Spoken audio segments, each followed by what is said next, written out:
오늘 아침 신문 시작합니다. QR코드를 활용한 사기가 기승을 부리고 있다는 기사 먼저 보겠습니다. 네, 매일경제입니다.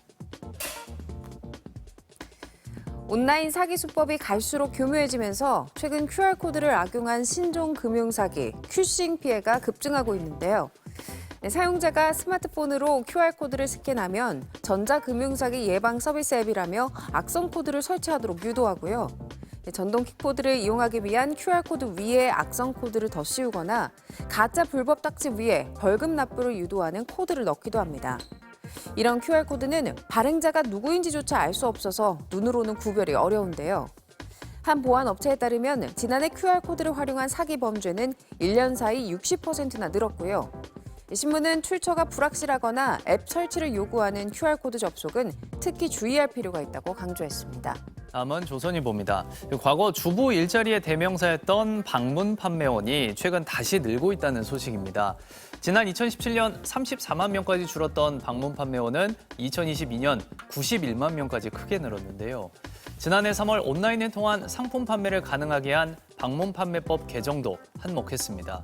쏠쏠한 부업으로 방문 판매가 주목을 받으면서 큰 가방에 화장품을 넣고 집집이 돌아다니는 판매 영업뿐만 아니라 소셜미디어를 통해 제품을 홍보하고 라이브 방송을 하는 모습도 쉽게 찾아볼 수 있는데요. 소비자 기호에 따른 맞춤형 서비스가 인기를 끌면서 최근엔 온라인 홍보 기술을 배울 수 있는 전문 학원도 등장했다고 신문은 전했습니다. 이어서 동아일보입니다. 도수치료나 영양제 주사 등 비급여 항목에서 과잉 진료가 늘면서 손해보험사 손해율이 악화하고 있다는 소식입니다. 올해 5월까지 국내 5대 대형 손해보험사의 비급여 지급액은 지난해 같은 기간보다 11% 넘게 증가했는데요. 상급 종합병원인 3차 병원보다 1, 2차 병원에서의 보험금 증가세가 훨씬 가파릅니다.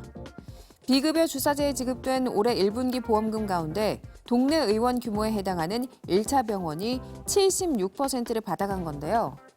손해보험사의 손해가 커지면 보험 가입자의 보험료 인상으로 이어지죠. 신문은 실손보험 누수를 막기 위해 비급여 항목에 대한 관리 강화가 시급하다고 지적했습니다. 다음은 지역신문 기사 살펴보겠습니다. 먼저 국제신문입니다.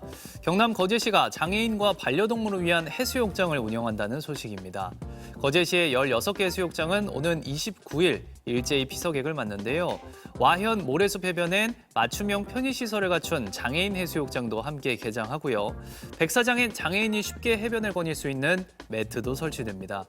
또 남부면 명사해수욕장에 개장할 반려동물 해수욕장에선 반려동물과 함께하는 패들보트 체험 등도 즐길 수 있다고 신문은 전했습니다.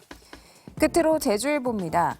한라산 대표 수종인 구상나무 분포 면적이 갈수록 줄어드는 가운데 올해 구상나무 암꽃 개화량도 크게 감소했다는 소식입니다. 세계유산본부에 따르면 구상나무 구루당 평균 암꽃의 수는 2022년 120개에서 올해는 14개까지 줄었는데요. 올해 개화하지 않은 구상나무의 비율도 39%에 달하는 것으로 나타났습니다. 게다가 지난달 초 개화 시기에 한라산 일대가 폭우와 강풍 피해를 입으면서 꽃이 건전 열매로 생장하는 것도 어려울 것이라는 전망까지 나오고 있습니다.